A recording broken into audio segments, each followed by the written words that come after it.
how can I get closer? What can I do better?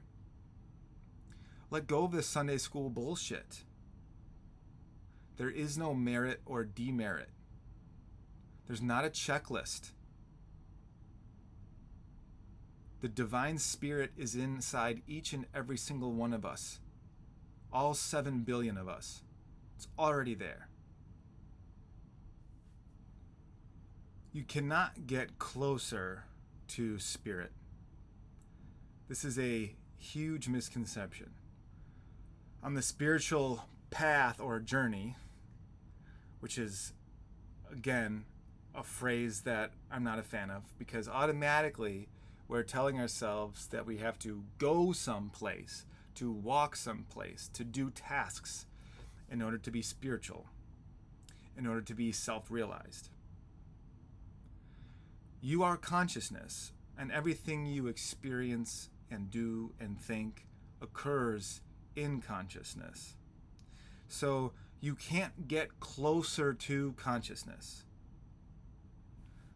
This is huge, because what I'm also telling you is you don't have to do a list of things. You don't have to have a bucket list. You don't have to achieve certain things or certain states in order to become self-realized.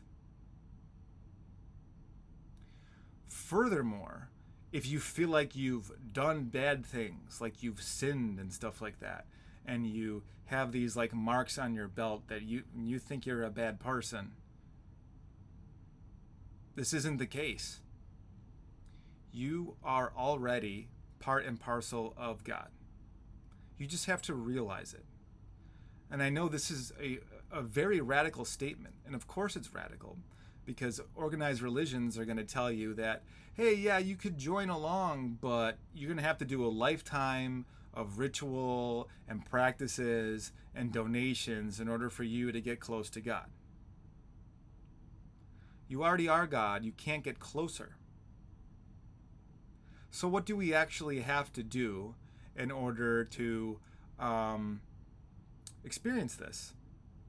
That's why I like the term self-realization, because you are literally just trying to realize who you already are, and you are the self.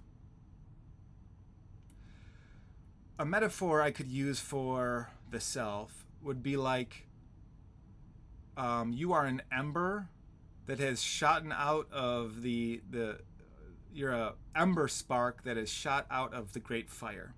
The great fire is spirit. The great fire is God. No, I keep saying these words and over again, like spirit, self, consciousness, God. I use them interchangeably because none of these words can really contain who you are. Because you are consciousness, and anything I say or do are just kind of words and ideas that are occurring within consciousness. You are not a thing. You are beyond even expansion, because the term phrase or the idea of expansion occurs in consciousness. You are consciousness. You are infinite. You are divine. So we don't think we're that, and if you're watching this video, you're probably trying to figure that out, so to speak. But it can't be figured out. It has to be witnessed. To witness something is effortless. Like if I go and walk to my mailbox and I see my neighbor's dog taking a crap on the grass and not pick it up, that was I didn't want to see that. I wasn't looking for it. It was effortless. Effortless. Witness is effortless. Witnessing is effortless. It's effortless just to be. As soon as we try to approach being with our mind, well, how do I feel? What if, am I getting closer? Am I getting farther away? Or I pushed my cousin in the pool when we were 6, and that was a sin, and I'm a bad guy. That is an infinite, never-ending loop. You cannot get closer to God. You already are God. The trouble many of us have is we think of God as being this big, strong man in the clouds, like Zeus or Michelangelo's painting. Big guy in the clouds. No, not the case. What God really is can't be put into words. What God really is, God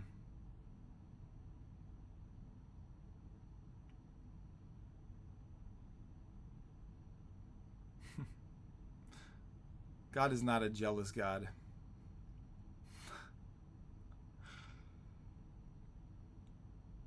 God is neither a he nor she, because both he and she-ness comes from God. So God can't be one or the other. But God could be anything that it wants to be because it's God and it's infinite and this is the creation. So here you are.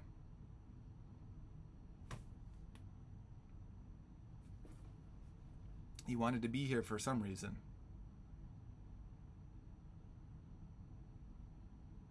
You are peace. You are love beyond expression. The reason why you are peace and love beyond expression, because your natural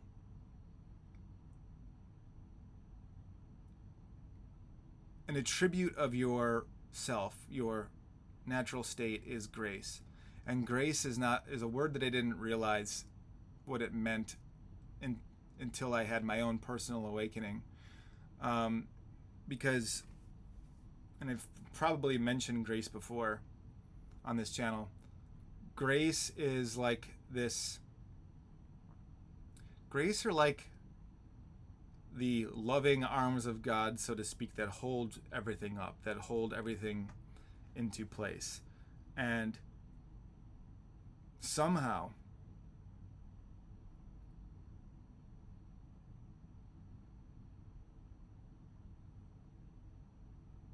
that grace is already you.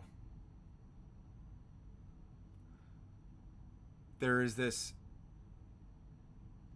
unspeakably loving and effortless well of being that each of us is made up of.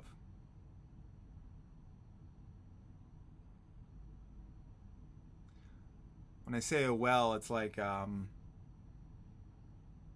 if there is this stream of water bubbling up out of the ground, and we're looking at this water come up through the ground, and we're seeing the bubbles coming up out of the ground too. The trick our brain plays on us is that we focus on these bubbles. We don't focus on this well of living water, this living clarity that we're made out of. We focus on the bubbles and we go, oh, look at this one, look at this one, look at that one, look at that one. Your brain's job is to keep your body alive. In its own funny way, the mind is never satisfied because it's not supposed to be satisfied. It did not evolve that way. Our brain is wired to seek out pleasure, the next thing, to avoid danger. That's why we can't approach self-realization with the mind. And yet here we are, some of the most sincere seekers are always approaching spirit and consciousness with their brains. How can I get closer? What can I do better? Let go of this Sunday school bullshit. There is no merit or demerit. There's not a checklist. The divine spirit is inside each and every single one of us. All 7 billion of us. It's already there. To only be able to approach God through an intellectual pursuit would be cruel, because not everyone's like that smart intellectually, right? This is not an intellectual game. You already are spirit.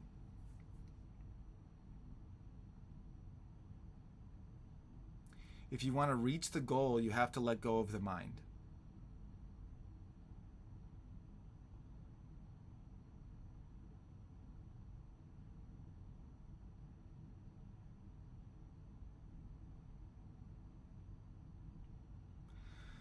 Letting go of the mind does not have to be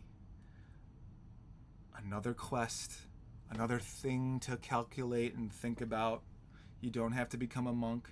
You don't have to become, you don't have to wander in the jungles of the Himalayas, because anywhere you go, anything you experience is already occurring in consciousness, and you are that.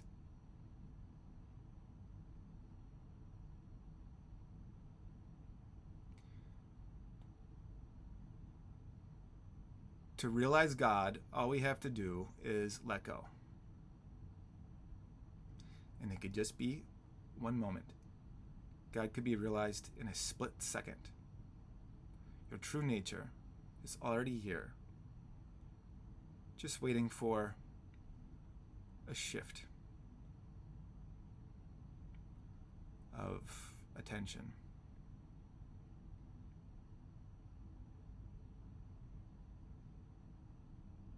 You can't get closer to yourself. You're already here.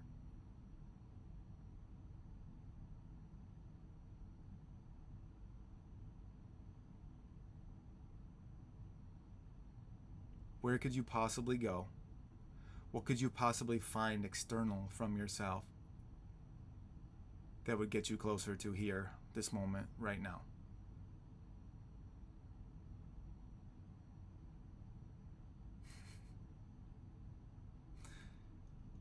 Right?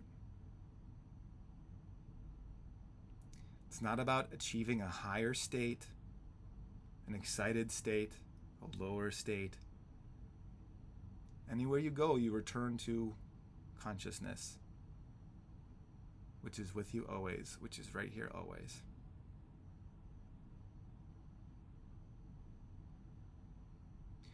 There's no reason to fear letting go. Letting go takes us an instant. You don't need a plan to let go. You need a plan to go on a retreat and do all that fancy New Age stuff. And that has its place, but you don't need any kind of plan or reasoning to just let go for a moment.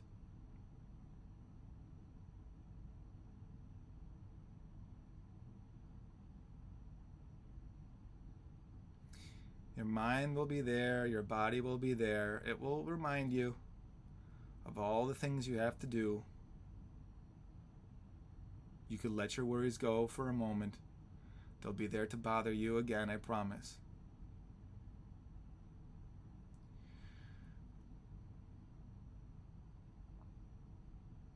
One of the most insidious things, I think, that a spiritual seeker can get caught up in is the false image idea of what a spiritually awakened being looks like, or seems like, or acts like. Oh, you're enlightened? That means you're like one with the universe and everything, and you're at peace with the whole world? Yes and no. You can be awakened in a split second. You could realize that you are God. And you are that, and your true identity is not your body. But you still have a body. It's still going to experience hunger. It's still going to experience anger, annoyance, you're still going to experience the things that you experience in life normally. It's just not going to have such a tight grasp over you.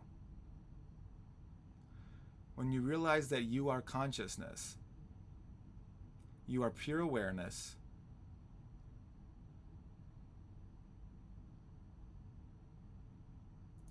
the world has less of a stranglehold around you. Because ultimately, you are not your body. You are not the things that you do.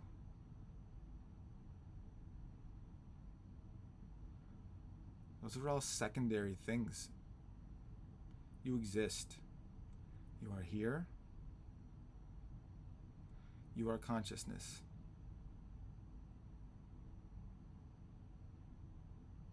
You are the divine fire. Everything else is just smoke and reflections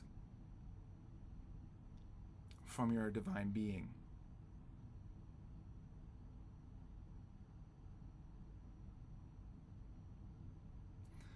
I used to think that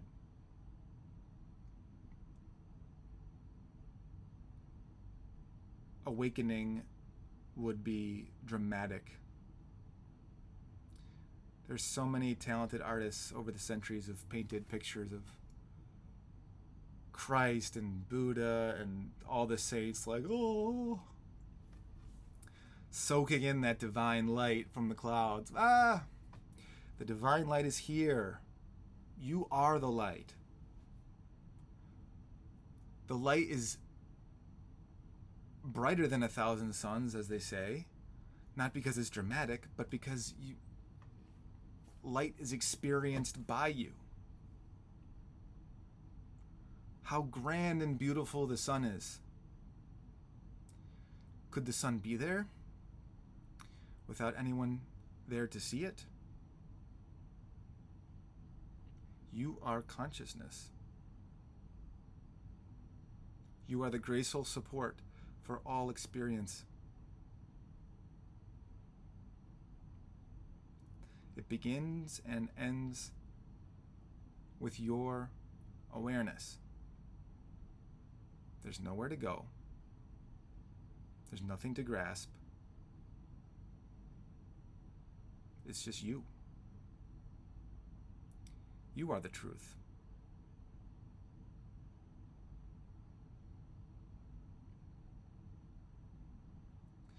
Those of us who grew up Christian were hit over the head with that saying Jesus said, I am the way, the truth, the light. I got news for you. Jesus is not a toll keeper. You don't just say a name and then become awakened or go to heaven, so to speak. The way, the truth, the light. Through. Jesus, like Buddha, was awake.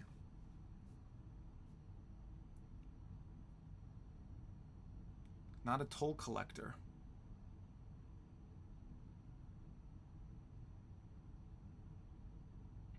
You are the Lord. Why would God, and again I'm talking to my Christian and Catholic friends, why would God come all the way down to earth and go through all that trouble, add a whole other book to the Bible,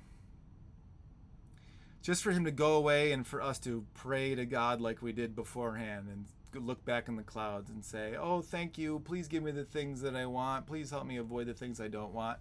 No. You don't want to pray to Jesus, you want to be Jesus.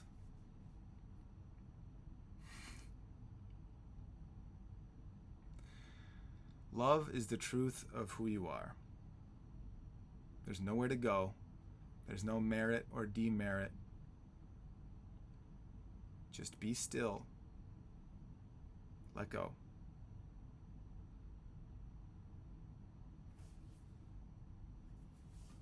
Peace.